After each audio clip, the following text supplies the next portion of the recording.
The Backdoor GAA Podcast for 2023 is now brought to you by Steede Motor Group.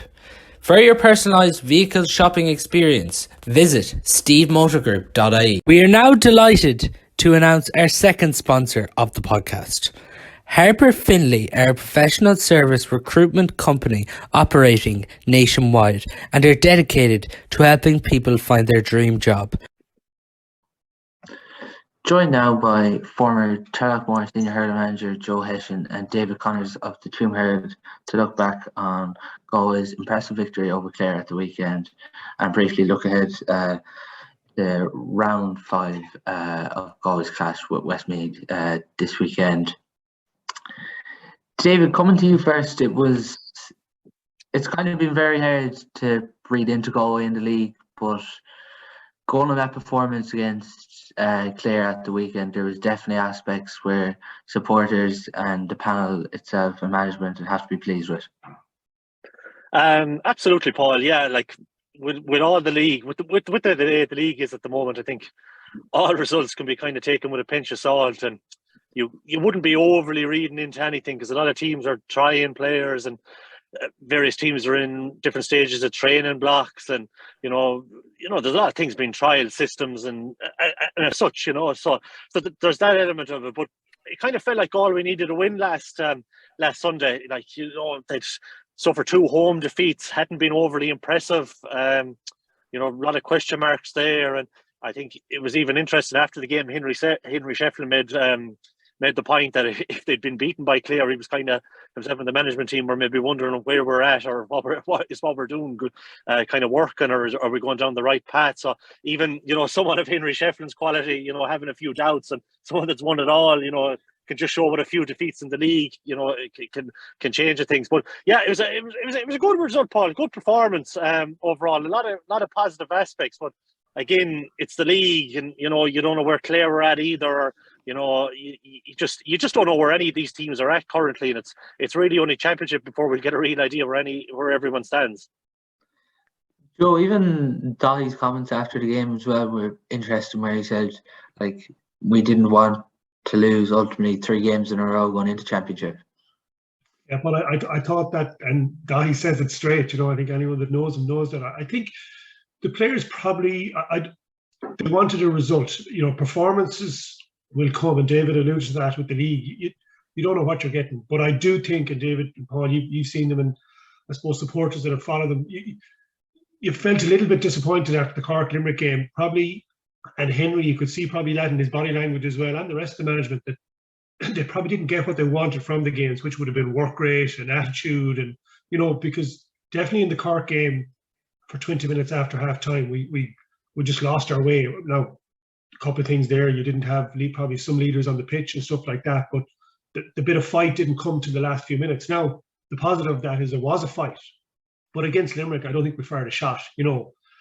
We got close to Limerick, but they just upped the ante and went again. I thought the last day, after 12 minutes, we looked in trouble, and you'd be saying if it was Clare were a better team, we could have been 12, 15 points down at half time. It had that shape to it, but again, I think this is where the likes of Daithi and those are key, and David Burke when he comes in, and even Garage Mack and Conor Cooney, who was exceptional. They just took responsibility that they were going to roll up the sleeves and get the job done. And it doesn't have to be talking or shouting or any of that. It was just with their hurling, their simple play.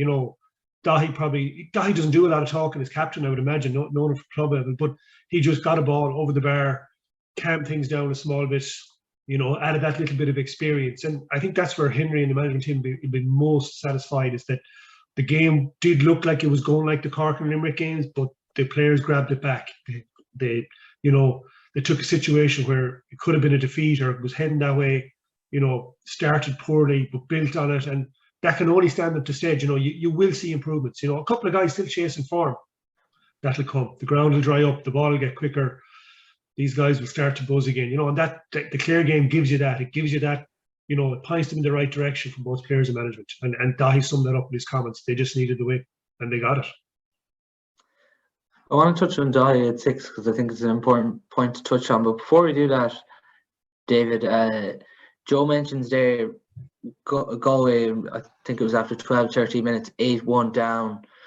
Things looking really ominous. Like when you take that from the performance of the position they were 7 points down to then turn it around, like that's probably the most impressive thing.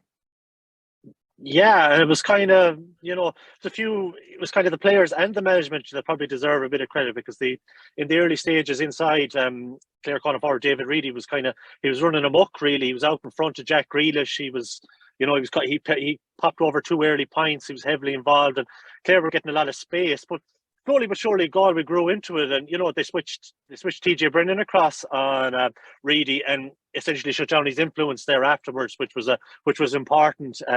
So meant there wasn't a lot sticking inside, considering Garage McInerney was he did a really good job on Aidan McCarthy for the most part, and then Brian Owen tried to throw a few different things in his direction as well, with Peter Duggan and Tony Kelly going inside for a stage as well, and McInerney kind of it really showed the full back line was strong. And really got to grips with it after that. And I suppose just a few minor adjustments as well. The players, they upped the ante as well. They're all over the field really, and the work rate, from the forwards was exceptional. I thought maybe the likes of Conor Cooney personified that up front as well. No more than his 5 points from play. He got through a mountain of work. It was just really, kind of donkey work really, and that kind of set the tone. And slowly but surely, Galway reeled off. They outscored Clare from that early passage. What was it, 4-10? From there on, and they went down a point. They were only down a point at half time then, which had a completely different complexion in the game than whereas if Clare pushed on. As Joe alluded to there, you were starting to worry whether it could be 12, 15 points at half time, considering how the game had started. But instead, Galway got to grips with the whole Clare, game plan and setup, and slowly worked their way back into the game, which was really encouraging for the most part. David, just on the game as a whole, you're obviously down in Ennis at the weekend. People have referenced maybe that there's a bit of a training match feel to this game, but like from a Galway perspective, and with some of the tackles and intensity they brought in the second half, it didn't seem like that. Now it's very hard. It's very different, obviously, watching on from a TV than being there. But what did you feel that match was like as a whole? Yeah, it was a long way off championship still. Very much league feel. Very little, like even on the telly, I'm sure you could see very little rucks. There's a lot of ball. Being played to pop to fellas in 20, 30 yards of space and having a bit of time that you would not see in championship. Like so, and even in Innis, there was no huge atmosphere from the most part. Oddly enough, it was very unusual. Like Galway scores were getting as much applause as the home support, and I suppose a lot of that is Innis is a very easy destination for Galway supporters to get to. I suppose at times particularly in the south of the county, you'd probably have it easier to get to Innis in terms of time wise than you would have to get into Pearse Stadium. So Galway brought a large support with them, and Clare really never, they never fed off the atmosphere of the crowd, and you could get that over the course of the game as well. Really, they're, as I alluded already, there was a lack of rucks and heavy hits. I can't recall any massive challenge going in over the course of the game. Which is a real, sign of how the game was played out. I suppose maybe Galway were probably brought a bit more intensity to it. It's very easy analysis that Galway probably wanted it more, and I suppose that probably seemed to be the case from the second quarter on. But yeah, overall, miles off championship intensity, Paul. And I suppose, if these two teams are to meet in a Thurles going down the line or something like that, you'll have a completely different game in the physicality stakes. And Joe, did Galway do anything in particular for you to grow back into that game in the first half? Like, did you see anything? Yeah, I think David alluded to it. They stayed up at the back. I think there was a little bit of panic early doors with really getting out in front of Jack Grealish for those balls. I think there was probably 2 switches maybe. I think obviously TJ, who went over, who's done well the last 2 games there, I think is putting his hand up for championship. If not a starting in the starting 15, definitely he's strengthened the panel, but and it'll be interesting to see how that develops. But I think Pádraig Mannion and probably Joseph Cooney might have switched as well, which I think Pádraig might have sat a little bit deeper, which would have probably cut off the space that really had to get into. So I think it was 2 probably smart moves by the lads.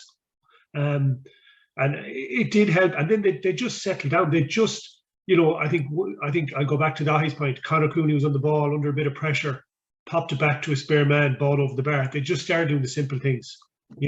Clare were standing off a small bit. I thought Galway made mistakes, but I thought some of Clare's mistakes on the balls were daft, or they were dropping ball uncontested and stuff like that. But I think Galway, David said it, they wanted it more. They just did the simple things a little bit better. And even, you could see the frustration in some players. Conor Whelan was adjudged to be giving away a couple of frees. He was getting frustrated. But the positive for me is he stayed at it, and probably hasn't set the world alight in the league. But by God, he tried against Clare and he got his just rewards with the goal. But it was that type of an attitude, I think, that probably got Galway over the line, because Peter Duggan wasn't really in the game. I can't say he really tried to get in the game. Tony Kelly had bits and pieces. I think Galway got their key men into the game, which would have been Conor Cooney, those type of people. He was sensational. I thought players like that stood up and took the game and wanted the win, and that's ultimately what got Galway over the line, with the couple of switches at the back that steadied things down, Joe, with that you were talking there about Daithi briefly. He played at 6 at the weekend. GMAT played at 3. Daithi is a player that very much does his talking on the pitch. He's played midfield for Turloughmore in the past. 6 really seemed to work with him. We might have seen it trial briefly, but not for that long before with Galway. Maybe when they trained O'Neill, but now Henry put him at 6. It really seemed to work. What's your view on this moving forward? Yeah, I think for the last day was definitely the best idea, because I think that was Daihi's first game probably since club action against Loughrea last year in the club championship in probably October. So he hadn't a lot of hurling done.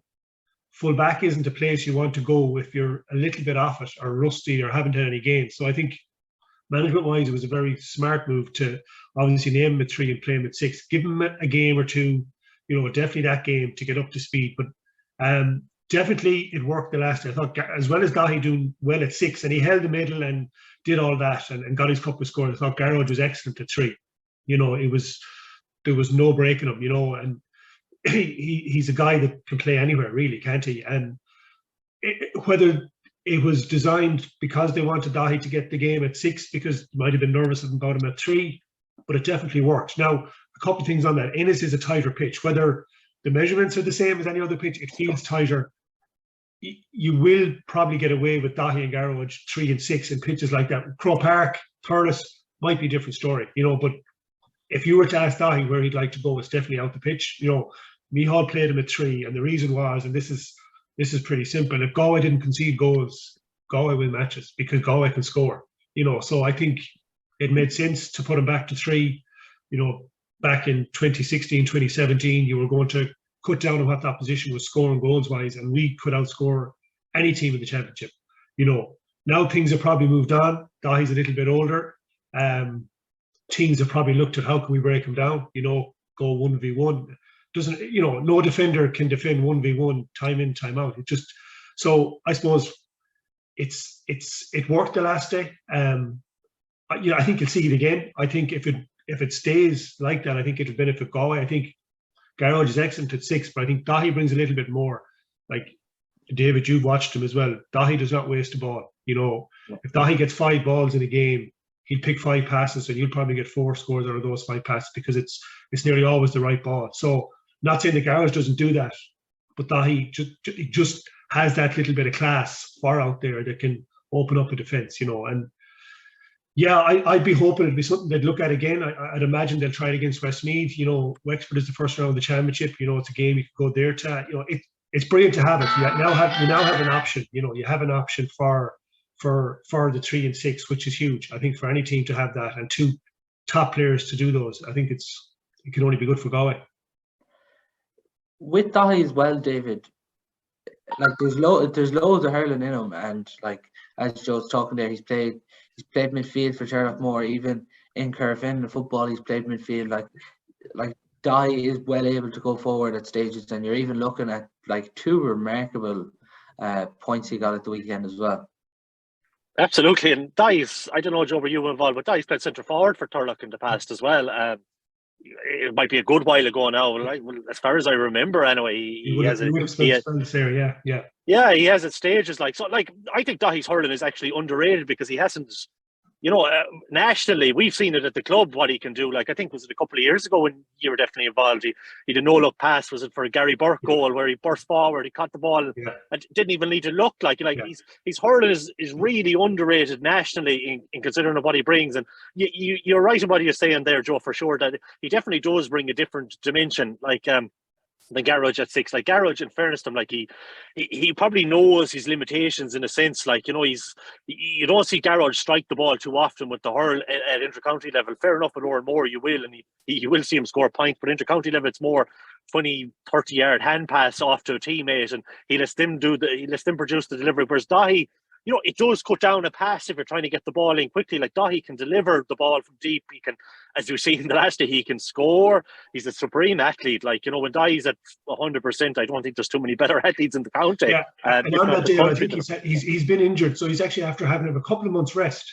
So I think that is only going to benefit Galway as well. I think, okay, he was injured, but he's had 3 or 4 months where he can get his body right, and the hunger there again, Yeah, absolutely. Like, and he's captain as well. And I think you'll know, Joe, like he's not the biggest talker in the world. I think there was a bit of a joke around online that it was a rarity seeing him with the mic in front of his hand, and he doesn't like that. Like he does his talking on the field, and that's perfectly fine. Like like, and he's a tremendous leader. Like I'm sure you've seen it as well with Turlough, like what he brings to the setup and everything. Like, but like Joe, like I suppose as someone that probably knows him better than anyone else, would you persist with him at 6, or would it be a case for horses for courses? Like, and like in fairness, before I let you answer the question, I suppose like with Garage, like I can't recall any game where Garage has been caught at 3 for pace or for anything. Like he doesn't let you down. Like people, like a few fellas have said it to me, like that go back over all the games that Garage has lined out in the league and championship for when needs have been for Galway, and he's never actually been caught. Like other than the obvious scores that are impossible to defend, that no fullback can defend. I can't recall. So, like in that sense, would you persist with it as someone that knows that he? Yeah, I think Daithi will get a new lease of life from being out there. I think you'll see a fresher, more of an appetite. Not that you wouldn't have it at 3. I think it'd benefit Galway. I think Garage is comfortable to go back there. I don't think there's any issues there. I think we'll see a new Daithi if he goes there, and I think he has the hurling to go there. I think it'll be quite testing for a lot of teams if they're willing to poke the ball down on top of Daithi, where he can field it as good as anyone, where he's on it and he can open up defences. I think if it goes according to plan as it did against Clare and it keeps developing, I certainly would persist with it. I think it would only benefit Galway going forward. And he's a guy that'll roam up the pit. If there's open space, he'll carry. He'll go. He gives the right pass. I'll go back to that. Like he rarely. I've rarely seen it where he'll give a pass that isn't on or the wrong pass. It's just some guys have it naturally. They can see things that others don't, and he has that. And I think at number 6, if you have that, I think you've got to play to your strengths if you're Henry Shefflin, and that's definitely. And again, look at Shane O'Neill tried it, probably didn't work, but maybe some of that is as well as, you can only be good as what's around you as well. And maybe you've got to look at, Jack Williams is there now, TJ, you have Fenton, you have Porrick, Joseph. They're all top hurlers, top hurlers. So they can read games. They've a lot of experience now. So if a Daithi or a Garage is caught out of position at 3 or 6, those guys are covered, So I wouldn't be half as worried as I would have been, to experiment with this before, So definitely my hope would be is they would persist with it. They would try and develop it. I think it would only do as good going into the championship. You would like probably. Sorry, Paul. You would probably like. It's just a pity that the injury situation is. You would like to see it in a couple more league games, I suppose, is the only thing. Like just to really give it, another couple of trials and see everything, because I suppose like Galway do have to make a few marginal gains like to catch Limerick, because that's the end goal for everyone is to get over Limerick. And I suppose we have seen Daithi at 3 and Garage at 6 against Limerick in the past, and it hasn't been good enough. So maybe the couple of switches there, like Daithi's playmaking ability from deep could be the extra couple of points that you need maybe to overhaul going forward. And that might benefit Galway, I suppose, in the long run. I suppose maybe if it's worth a couple of points there, and maybe you could get a couple of points elsewhere from like a Kevin Cooney up front or something like that, maybe an extra goal threat. That could be the difference going forward, maybe. So yeah, I think I'd probably go with it like you, Joe. I'd probably persist with it now, and probably just hope that when Limerick comes round that it's good enough, and that that spine there is good enough to maybe hopefully overcome them. Yeah, I think you're right, David. I think the one thing about it is having Daithi at 6 1 week and 6, and having Garage at 3 1 week and 3. So that gives the management a little bit of scope to say, well, let's go with it, and and hopefully we'll see that. That's what we'd like to see. I suppose Henry and those guys that might have different ideas. We'll see.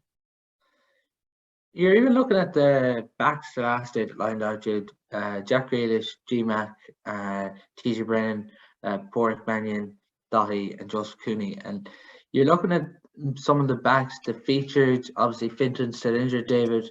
Tiernan Killeen came in. Darren Morrissey didn't come in. But, that's serious competition now in the backs.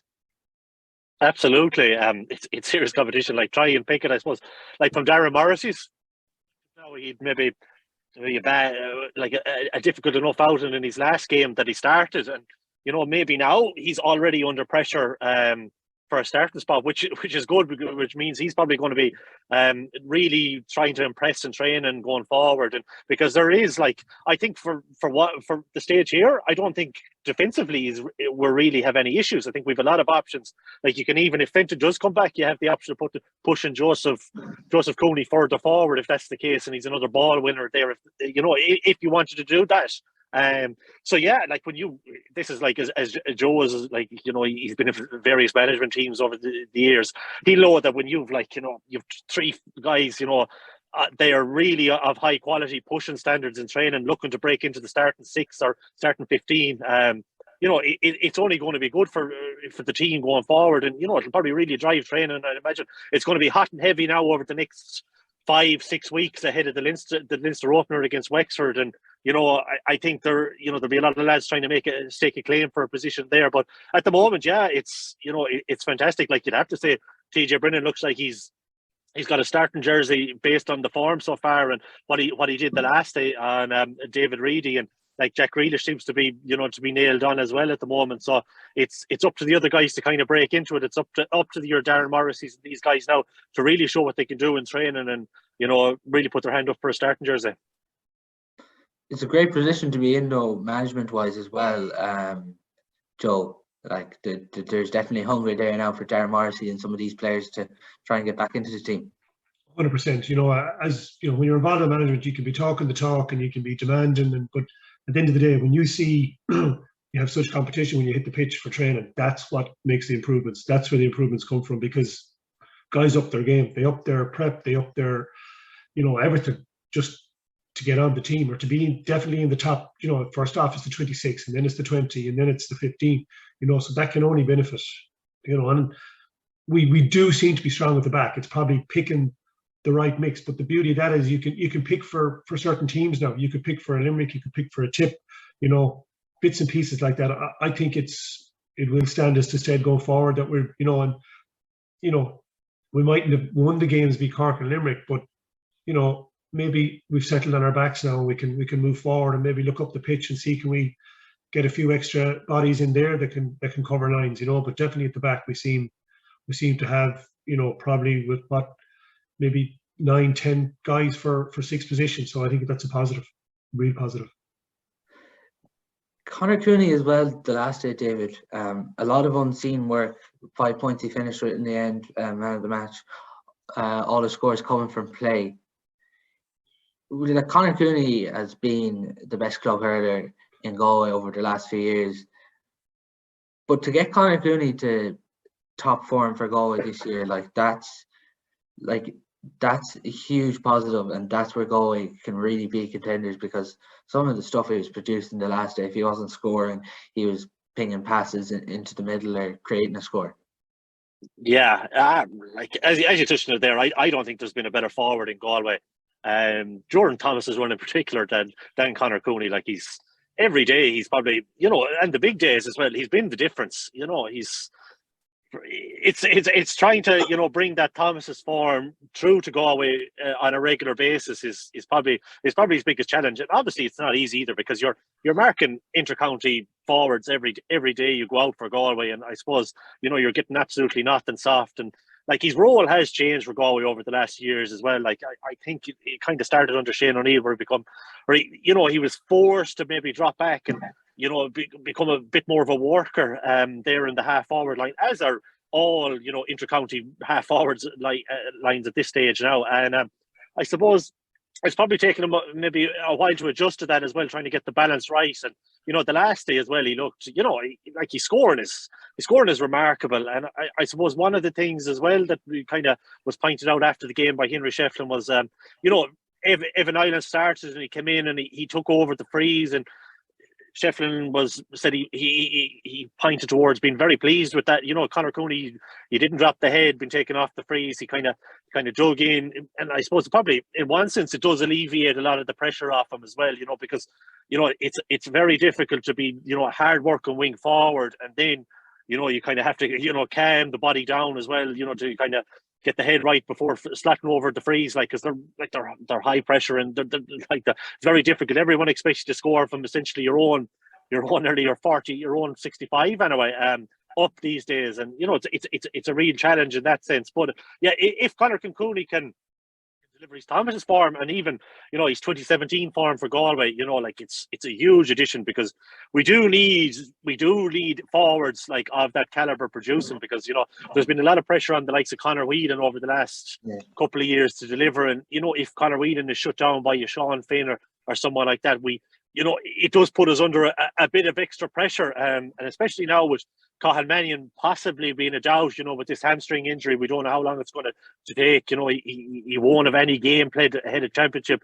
Whether he'll be firing on all cylinders first day out, I don't know. So for having Conor Cooney, clipping off 3-4, he doesn't need to score 5 points every day. Like, it's your 3-4, your hard work, maybe creating, winning a few frees like he did the last set. That's exactly what they need. And even he gave an interview after the game as well. I know he gave it to the TV, but he did it to us local lads as well, myself and Niall Canavan. And he just kind of, he seemed a lot confident, and he was, sometimes maybe confidence has been an issue for him at intercounty level, whereas the last day was, he seemed to be speaking like a real leader among the group. And I suppose at this stage of his career as well, that's probably what you'd expect. And I think Shefflin really likes him as a player as well. And I think there's the case is probably Conor Cooney is going to play 70 minutes for Galway every day going forward, and that's probably a weight off his shoulders as well, that Shefflin isn't probably told that even if it's not going your way, you keep working, you kind of work yourself into the game, and you're not looking over your shoulder seeing the subs warming up, wonder whether you're going to whether that anxiety is over there. I need to score now, or I need to do this. I think he's been told that you persist at it and you keep at it, and you're going to play the whole game. And there's probably a bit of ease to that, to your confidence going as well, because like you said, we need Conor Cooney firing on all cylinders, because there's no point in saying otherwise. There's no one shoving the likes of himself out of the way to take a jersey up front. He is probably nailed on now with your Whelans and with your Concannons. Joe, maybe in the past Conor Cooney has been harshly criticised in some circles, but as we're mentioning the last day there, his scoring, or even getting that hurl in, his work rate was the most pleasing thing. Yeah, huge. We all see his skill set, what he can do, and his aerial ability is quite good. If you were looking at a half forward, probably a ball winning half forward in the air, Conor probably is one of the best we have. But the pleasing thing for me the last day was that guys actually gave him the ball. When he's remarkable to be able to get a shot off under pressure and be so accurate. He's probably more accurate under pressure than he is when he has no pressure on him. And I think Kevin Cooney caught a long ball in straight away, caught the ball, popped out to Conor over the bar. Tiernan Killeen, when he came on, was making a run across the pitch. Nothing really on, popped it to Conor outside, ball over the bar. All the good teams go to their top players for scores when the pressure's on. And I think that's what we have to do. That's what Galway have to do. And Conor is a top player, a top scorer, and you've got to give these boys the ball. You've got to, be able to get the guys to win it and then pop it off. But the beauty of that is Conor can go win his own dirty ball as much as anyone else, I think that's probably the benefit of Conor Cooney, is that he can do both. He can get those scores, he can get a shot off under pressure, but he can also go in and win a ruck. He's a strong man. He can win his own ball in the air, and David alluded to it. Looking from the outside, it always looked like a little bit of confidence, the worry of, am I doing enough? Will I last? And I think maybe the freeze will take a bit of that away. I always felt he was able to get to 50 minutes. And after that, he maybe died out of the game a small bit. And freeze could have a part in that. David mentioned as well, if you're in the cut and thrust of a game and you're doing a roll, working back the pitch, and then you've got to jog up and get your free over the bar and go back to the position. And, maybe that little bit of, I don't have that responsibility now. I can actually just throw myself into this game 100%, see where it goes. And look, he's older and mature now. He knows a lot more than he did 5 or 6 years ago when he was playing with Galway. So I'm looking forward to seeing the summer with him. I think he's in a good vein of form. He's carried his club form in again, which is great. Top club hurler in Galway for the last 6-7 years, without doubt, And I actually watched him in the county final this year, and he's so smart. He's man marked now and again, but he doesn't stay in one position. He just moves, and he trusts his teammates to give him the ball. And I think that happened with Galway on Sunday. His teammates gave him the ball, and when you give him the ball, things happen. Just a key moment of that first half as well. Kevin Cooney wasn't getting a lot of ball in the first half, but he wins a free, and he has a lot to do to win that free. Gets to hurl in, and you can see Conor Cooney going over to him straight away, giving him that tap on the back. That's a key moment, and that's something, Joe, you want to see a new player do when he's trying to make this breakthrough onto the team. Yeah, I think Kevin has improved gradually as games have gone on. I think his best day out was probably against Clare. He's huge work rate. He seems to be a guy that Henry has got into his head and has given him the confidence to believe that he should be there. I think we would have seen him at club level, and he can light it up, but probably not on a consistent basis. But he seems to have definitely turned that around now. And he has put his hand up for Galway going forward. I think you're one more game left in the league, then you're into Wexford or whatever it is, the 22nd of April or whatever it is, and right now he's on the team as well. You couldn't argue. I know there's guys to come back and whatnot, but if you're picking on form, but yeah, the work rate I think is key. And look at that. That was always going to be with Henry. Like Kilkenny built their thing on work rate, yeah, skill and their fitness levels were always top level. But the one thing a Kilkenny team had was work rate. And I think going back to Limerick and Cork, that's probably what would have disappointed Henry most, was that maybe the work rate wasn't there. But when you have a new guy coming in doing that, it shows the older guys, well, this guy wants to be here, and it shows the rest of the panel. It puts pressures on other to get the hooks, to get the blocks, the simplest things. But yeah, going back to Kevin, I think he's definitely has impressed. He's put his hand up, he's grown in confidence. Another game this weekend, it can only be good. We do need options up front. We do need guys, and he can come off the pitch with 2 or 3 points as well, without doubt. He's very accurate when he gets the ball in hand. So great to see all aspects of his game, the work rate and the scoring, coming to fore. He gets 2 scores as well, David, Kevin Cooney, just before Conor Whelan's goal in the second half, pushes Galway 4 ahead. Then Whelan gets the goal to push them 7 ahead, 121 to 17 points on 58 minutes. But with Whelan as well, the way he takes the goal, not going up for the ball, then it comes down to him, and the way he finishes from the angle, it's no surprise really with when Conor Whelan finishes that. Yeah, and that's, it's not I don't know if it's a pre-rehearsed move, but he just, you can see, having played with Kincannon for so long, that he'd a fair idea of what was going to happen, and he read the game a lot quicker than, say, was Brandon O'Connell and Cathal Malone, that he outpaced and were firing to the back of the net as Conor Cleary was coming out to him. But yeah, it's a stunning finish. But you're we could wax lyrically about Conor Whelan and what he brings. But if you could bottle, Conor Whelan's work rate and his determination and his ball winning ability, Jesus, if you could bottle it and sell it, you'd never have to work a day again in your life, because it's what every young player, every young under 12 up should be watching how Conor Whelan plays like. And it's not all about scoring for Conor Whelan either. It's like he's unbelievable to win his own ball. Like I can't think of too many actual ball winners better than high, low, fast, slow. It doesn't matter. Like, he's real low center of gravity. The balls that I've seen him win, like down low, just slightly only above the ground, straight into the hand, winning while he's sliding is just phenomenal. Like, and like for Galway too, to have any chance of winning All Ireland, like we need Conor Whelan at the top of his game.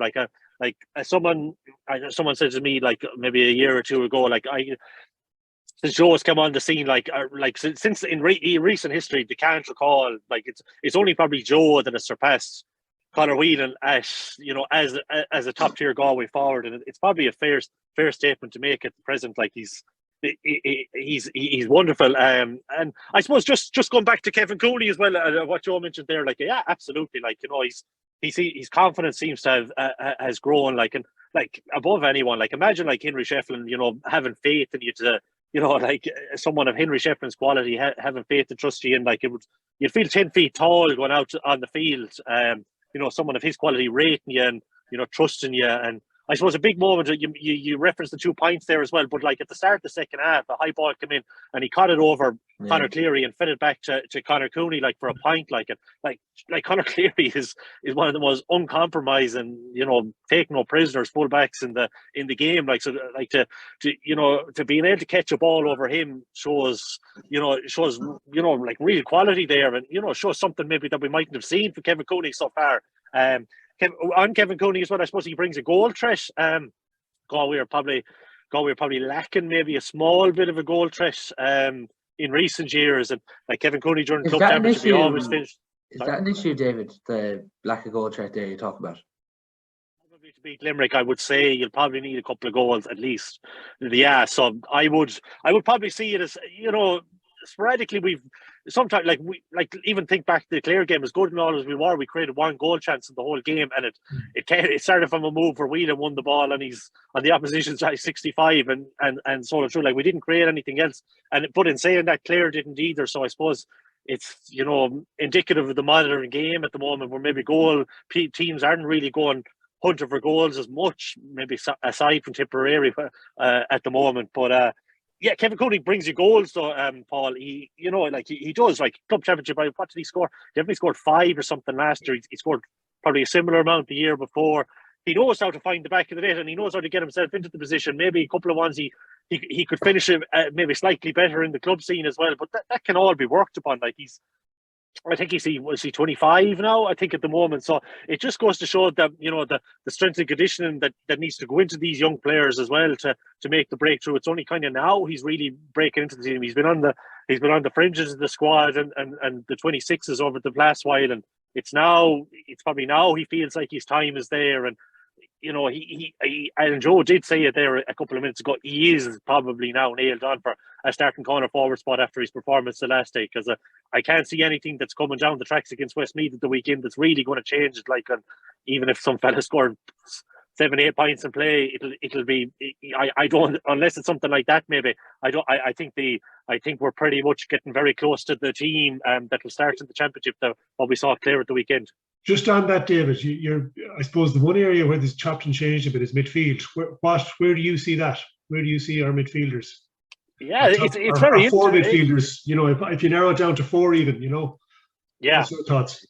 Yeah, well, I suppose you have the option of Cathal Mannion there as well, really, like, but maybe not when he's just back from a hamstring injury. But yeah, Sean Linehan, he started the first three games of that. Yeah, so he started all them. So Shefflin and the boys obviously really like him, like, and he didn't do much wrong. Maybe he worked really hard. He kind of like he played a kind of a deep line play, midfield role where he was covering a lot. Touch maybe at times maybe let him down in a couple of instances, but that'll come when the weather's a bit better as well. You think, like, Sean is a fantastic hurler, as we see, like one corner forward wise, like he's phenomenal at times for Turlough, like, and so yeah, like you'd imagine he will be there or thereabouts. I suppose then, like, you have Tom Monaghan as well. Like Tom Monaghan is nailed on starter anyway, whether it's a wing forward or midfield, I'm not entirely sure.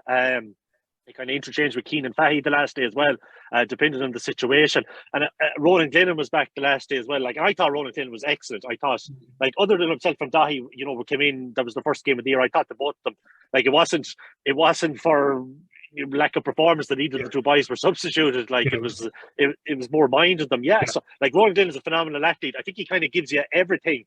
He can man mark if needs be. He can score. He's fine hurler. I think he's really grown in confidence. Was he last on year. Tony Kelly at the weekend? He was. Yeah. Now, admittedly, Tony Kelly was out of sorts. I don't think anyone will say that Tony Kelly was 100%. Like, he was. I think a few of the Clare lads that interviewed Brian Lohan afterwards saw Tony Kelly come out. Like, it seemed to be like an ankle issue that he might be carrying at the moment, and whether it's it's a long-term thing from last year, I'm not sure. Like, it's difficult to know. So, like, Tony Kelly wasn't at 100%, but to come back in and be trusted on your first day back, that your job is to shackle someone of Tony Kelly's quality, like, and to outscore him, like, admittedly, like, he wasn't at 100%, is a fine performance. And just on Joe there, like, as well, David Burke, you have the option. David Burke there, hasn't played outside the few minutes at the weekend, hasn't played a league game this far. Like, he was up there with man of the match in the semi-final against Limerick last year. He always delivers on the big day. Like, what an option to have. And I don't think know, Joe. Like, it's very difficult to pick. Like, is that the way he goes, David? Does he go for someone like a David Burke with a Ronan Glennon or a Sean Annan, or if Tom Annan plays out there, Tom would probably start. Like, could it be Tom and David, and then get David to 50 minutes? Or I suppose that's the beauty of it. And the other side is, I suppose, is like, I thought Tiernan Killeen obviously came in. I think he's definitely going to push as well. I think definitely worth a look at around the middle of the pitch as well. Absolutely, yeah. I don't know. Like, it's so hard to know, Joe, with the league. Like, you're right though. Like, the midfield is a complete toss up at the moment between 4, 5, 6 players even. Like, and I wouldn't like to try and make the call. Was like, Tom Annan will start, but whether it's midfield or wing forward, that's fine. Yeah. Like, that's 100%. Now, who goes along with him? I don't know. Like, again, it's going to come back down to the training sessions over the next 2 weeks. It's going to be phenomenal, that competition for places there in midfield, because even in training games, like, you can't play them all in midfield. No, you can't. Like, that's going to be the key, and that's, again, Paul, it goes back to that will only make things better. It will drive lads on, and the standards and the quality will come up. And even Joe, with David Burke, like, his game time's been limited, but I think everyone knowing the type of competitor David Burke is, like, this is probably only driving him on, because, like, ultimately David Burke doesn't want to be in the Galway squad just to be a squad player. He wants to be in there. No, and I'm sure he's had the conversations with Henry, and I'm sure Henry has told him, we're minding you, but it's probably going in one ear and out the other. If I'd say David is just, will you play me? That'd be his attitude, and that's what you want. And the younger guys around him are probably seeing that as well, and that's only good for the camp. Look at David's going to be involved in the championship. His quality is top class. So it's how they work him. It's what they decide on. Is it a starting role, or is it, do we bring him on to, finish out games and whatnot? And it could be both. They could try both. Possibly could see him against Westmeath. I'd say he probably could do with 35, 40 minutes. Just to get it back into an inter-county level. I know it's Westmeath, but still it's a tough place to go. It's a tight pitch. It'll be competitive. It'll be physical. So he'll want to play that, and look at it. It's a great situation to have. It's, guys jostling for positions in the middle of the pitch. And, and again, there probably could be a case, as David said, maybe one or two of those guys would slot in up the field. I think, Tom Monaghan, if he doesn't go midfield, could become a wing forward or drop out as a third midfielder and all that type of stuff. That'll play out. But yeah, going back to David, I think, David and Henry have probably had the conversation, and the management, they're minding him. They want him fresh. David probably isn't listening, but that's I think it's a good call by Galway.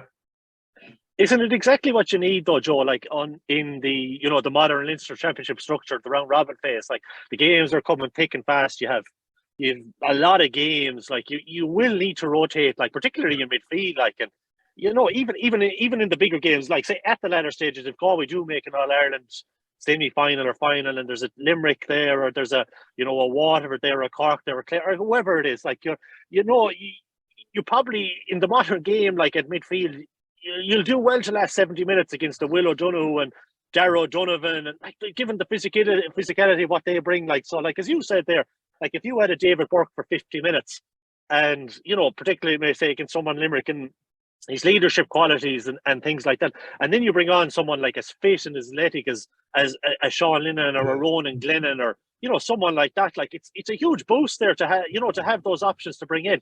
Yeah, and I think they've tried that. Like even the last day, obviously bringing Sean and Ann in, I think he did quite well when he came in. The game was open. He picked some good passes, got a good point. So they'd have looked at that as well. Going back to the championship, I think every player wants to start the first game. It's you're fighting for positions, but like your first match is the 22nd of April, and then your last, if you get to the Ireland final, it's in the middle of July. So that you don't want to peak in April. You're building all the time, and it's the same with players. Like going back to David Burke, you don't want him flying it come April, early May, and then tailoring off a small bit. What you want is guys building it up all along. And I think it's hard for players to hear that, but as a management, I think that's what you're looking at. You're looking at you go back to the Six Nations and the rugby and the injuries and all that type of stuff. You're going to lose guys. So can you get 20, 22 guys, humming the right time, getting them all improving? You're not going to hit the ground running the first 2 rounds of the list, but no other team will either. So it's getting guys to the end of May, June, in a right, good vein of form, fresh, hungry, fit, strong, and look at skill sets and all that. Galway are up there, the top end of it. It's can we get everyone at the peak of their powers, come Leinster final, All-Ireland quarter-final or semi-final, that's where we end up, and take it from there, and getting the likes of David Burke and Daithi Burke and Garage Mack and Cathal Mannion, Pádraig Mannion, Joseph Quinn, the guys with huge experience, getting them on the pitch, fresh, fit, without injuries, and then blending in those new guys that he's had the last year or so as well. I think that will be the key to us probably having a long and successful summer. Just before we do briefly look at Westmeath as well, David, the last day, at stages we've seen Brian Concannon and Conor Whelan in together, but the last day with Kevin Cooney obviously inside now, it seemed to be Whelan was in at stages, Concannon was out. There seemed to be constantly changing of who was in and who was out at 11 and who was in at 14. Yeah. I suppose, like as Joe mentioned there with Conor Cooney, he's a ball winning half forward. Like, and I suppose we could do with maybe 1 or 2 more that are capable of winning. Like, because at times I have noticed now, and like it's not a criticism, but I do think we're very overly reliant on going with the puck outs towards Conor Cooney, and it becomes a bit obvious over the course of the league. I'd say 60% of the plus of the puck outs go to Conor Cooney at the moment for Maina Murphy when they go long. And if Whelan comes out, then he is an option there. But like I would prefer to see Conor Whelan closer to goal. I just think he is a goal threat. He even if he's ball winning, have the capability in the half forward line. He can win ball closer to goal as well. On like 1-on-1, 2-on-1 situations, and like he is the perfect inside forward in the modern game where you're playing with 2 inside forwards really for the most part because of his work rate. Like he never ever stops. Hassan, like he's a nightmare to come for a cornerback to come up against, or a fullback or whoever he's on, because you're reaching down to pick up the ball. And Whelan is bearing down at you. Like you're going to be hit with everything as hard as you can. Like he's an incredibly fair player, like, but he's going to give you everything within the rules of the law to try and stop you coming out with the ball.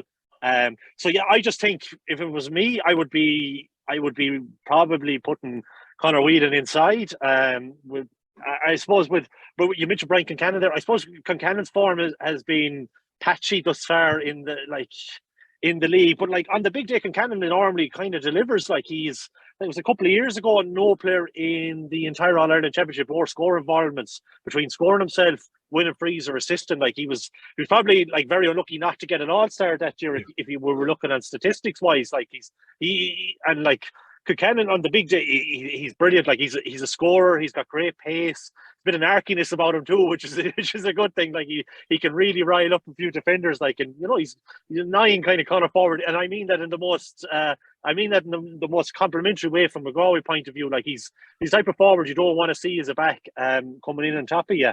But yeah, it's for me. Whelan would be inside. I think we'd have to try and find a solution further out the field in terms of another option for puck outs and things like that for Galway. But yeah, it'd probably be Whelan inside maybe, and maybe the likes of Concannon maybe floating out a bit further if you were to go with Kevin Cooney as well.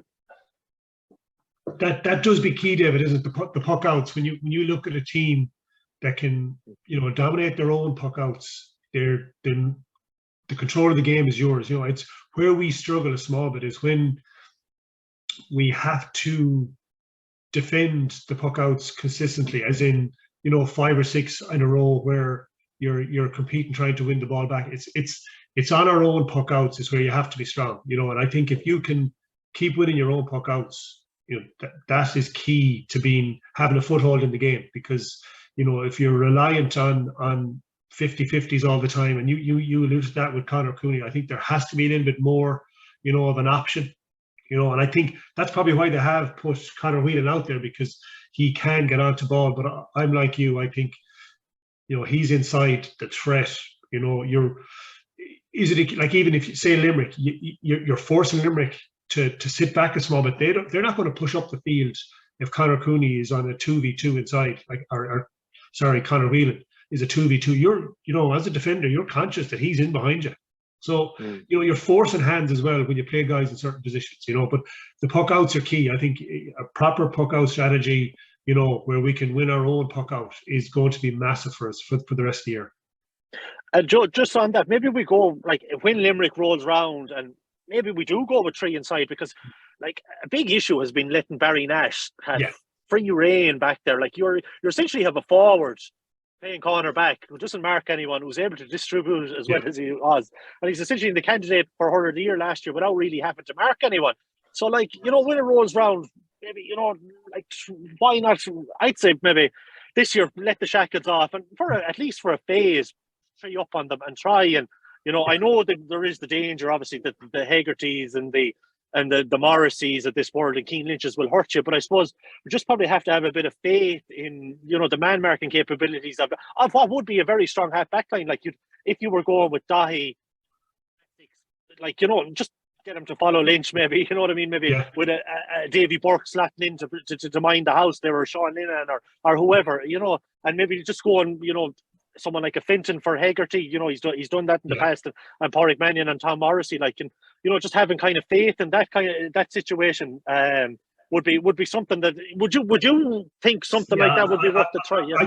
I think teams have to change it a small bit, and I suppose another option is that if you're playing 2 inside, then you mark Barry Nash. That you're forcing him to mark you. You're beside him. That you look at, is there a weak link in the full back line? But the weakest man distributing the ball, if he's going to be someone left free, it's him. It's not Barry Nash or a Kyle Hayes or those guys out the pitch. But I think someone is going to do that. Someone in Munster this year is going to be brave enough to say we're going at this. And look, at Munster Championship is probably the time to do it, because you lose one game, you're not out of it. An All-Ireland quarter-final is a brave time to do it, or an Ireland semi-final, because it's one roll of the dice. But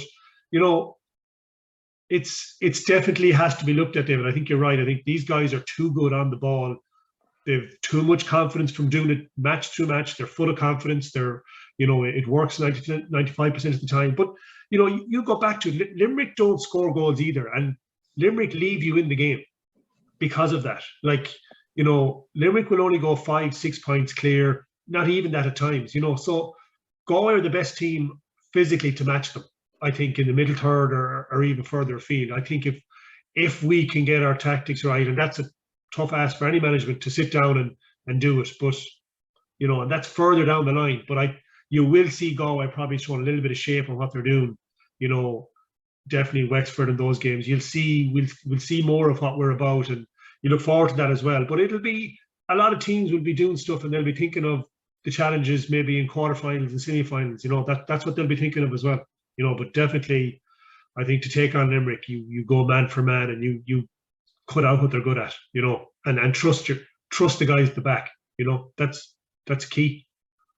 Yeah, like just on the goals, Joe. Like I suppose last year, like Galway did get a bit of joy when they went. Like David Burke delivered a really quick ball into Brian Kincannon and finished. Like when they're not set there, and maybe Nash is slightly out of position, like having peppered them with quick ball in, and I suppose that has been an issue so far. I'm sure you've noticed it as well with some of our deliveries into the full forward line during the league. Yeah, you've nailed that. Like when they come out through the middle with their passing as they do, Galway are one of the teams that can stand up to them physically and turn them over. So the key for me is when you turn them over, that you have a Conor Whelan inside, that you go along and it's 1v1 because they haven't got the bodies back, because they've committed to breaking the ball through the lines. You will catch them 2v2, because, and that is you've nailed it there. That's the time that you need the smart guys, the David Burkes, the Daithi at centre back, that can see these things, that can just ping that pass, cut out 5 or 6 of the Limerick defenders, and go at them. And that's 100%. And it is hard to get goals against teams the way they set up now. You're going with 2 inside forwards. It's not set up to get goals, You're looking to get, like, any day we can probably hit 24, 25 points, not a problem, but it's what we do with the back as well. I suppose that's key to that. But if you can add a goal to that or 2, you will win. You will win most games, and that's, I think, as a manager, to be looking at that as well. But against teams, how do you do that? And look at Wexford will set up defensively as well. That's, so it's not just for Limerick you're thinking of this, or those teams. Waterford, it's the teams in the Ulster Championship will set up like that as well. Kilkenny have a new management. They're going to do things different. They're trying to play the balls through the line as well, So, it's you're nearly, like, you're the beauty of it is you're building, but you're nearly playing against the same system week in, week out from here on in. Just with this weekend, Galway obviously finished their campaign against Westmeath. Just delighted to land in Division 1A at the minute. Cork are obviously in the semi-final on 8 points, top of the table. Then you have Limerick on 6, Clare on 4, ahead of Galway on goal difference. Galway then in 4th place on 4 points. Wexford then in 5th on 2 points, and Westmeath bottom of the table with points yet to register. It's safe to say the impossible has to happen for Galway to qualify for a league semi-final. You'd be hoping Wexford have to beat Limerick, and then Galway almost have to rack up a very high scoring difference to find their way. So it's just hard to know, but it's probably unlikely at the minute that Galway will get to a league semi-final. But David, Westmeath this weekend, 1:45 on Sunday in Cusack. Is this very much kind of back to mix and match now this weekend?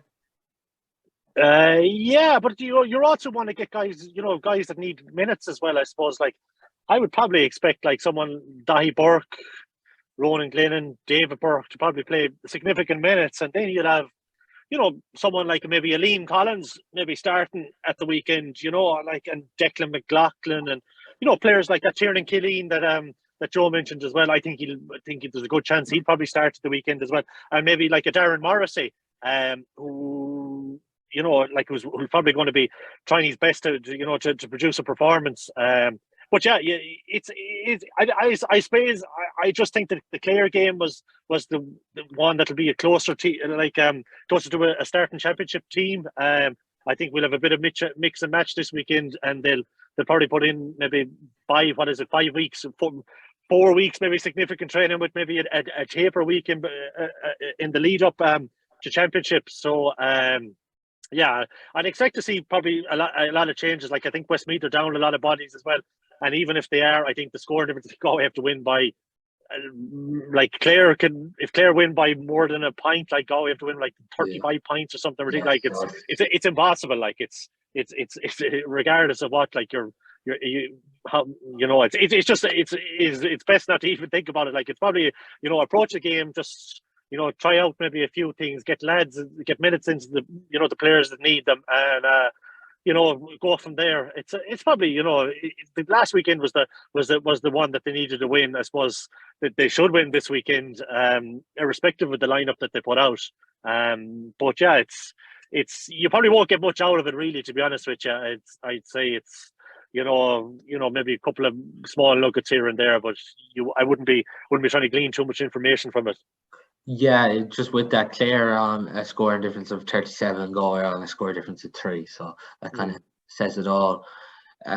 Joe, even like some of the players there we're talking about in the backs who are probably hungry to get back in, the same midfield, and then like looking at some of the forwards like Liam Collins, Declan McLaughlin, Merton McManus, like these are probably players that you'll expect now to see over the weekend. Yeah, you'd imagine so, but like I'd imagine the managers are probably looking at this in two ways. They're probably their last game before the first round of the Leinster Championship, and they might want to back guys the likes of TJ Brennan. He could, I'd say he probably start again. He's nailing on himself there for the starting 15. Jack Grealish has done nothing wrong, has played all the games, I think, so they may let him see. A lot of them could go on minutes as well. Like the S&C guys could be saying, look, at these guys have a lot, some of them have a lot done. Those guys they might have had a hard week training this week because they might have been rested other weeks because they were playing games. So, you don't know what's going on in the camp, but you'd imagine they'll be strong down the middle. Daithi probably be at 6 again, Garage at 3. I think you could see David Burke in midfield, centre forward again, and inside Kevin Cooney and whatnot, Brian Concannon, those guys. Brian could be a guy that could rest, as David said, maybe not hitting the form he has in the past. I think, look, at that will come. I think he'll persist. He'll work hard. The pitches it'll speed up. It'll suit him down to the ground. He's a guy you want moving well because he has everything. So, Conor Whelan, finished very well the last day, worked very hard. Could he get a break? But then, Henry will want to see as many guys as he can that'll play in the championship, out in the pitch the next day. So, it'll be interesting, and training loads will come into that as well, and what guys have done previous weeks. But, I think David said it'll you'd expect to win for Galway, what they'll get out of it, hopefully no injuries, a couple of guys will strengthen the 24 guys, 26 guys that talk. And isn't that what we want? We want probably more of an emphasis off the bench come championship, when you get to 60, 55 minutes that there's guys that can come in, and the only way Henry can get that is probably through the league, and he's probably got that, and he'll be delighted maybe that some guys, the Kevin Coonies, the TJs, the Sean and Ann's have got games into them that they've climbed up the ladder from last year, and even more so. I'm leaving guys out there as well. Like we haven't mentioned Devin Island. I thought he did very well the last day. He's been on and off the team. Probably needs a run of games. As when you see the likes of him, he's probably a confidence player. Keep giving him games. You used to see Kilkenny down through the years where Clare mightn't be on shooting the lights out, but they were persistent with, and come the big day, he was ready then. So you'd like to see that as well. And I think we will. I think we, our panel has got stronger, and hopefully that'll stand to us.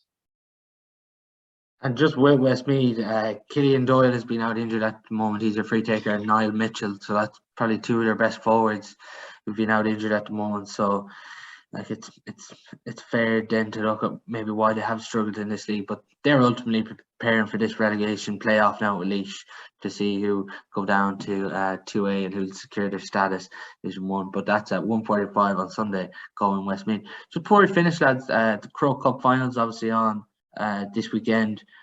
Pres Athenry coming up against the hurling powerhouse, which is St. Kieran's. Even reading it there, David, during the week, Kieran's are in their, I think it's 8th Croke Cup final in a row. Yeah, it's frightening. And I was going through their squad there. It's the who's who of Kilkenny minor teams over the last 2 years. They have intercounty minors from Laois. They've a Carlos senior up front, dual player. I think he's grandson or grandnephew of Lynn Gaynor from Tipperary. I was going through it there. It's like Pres are a brilliant team, but they're like numbers wise, they're probably going to be up against it. I think Kieran's have 800 boys, Pres have 5. Kieran's have 20 clubs they're selected from, not just from Kilkenny, and it's they've lads travelling to the school from a couple of hours away. The Pres are they're pulling from, I think it's 7 clubs, and they're all neighbouring parishes, and like they're continuing with Clare College and Loch Ray, and even Colosh to Ballyclare now in Claregalway as well for the Turlough lads.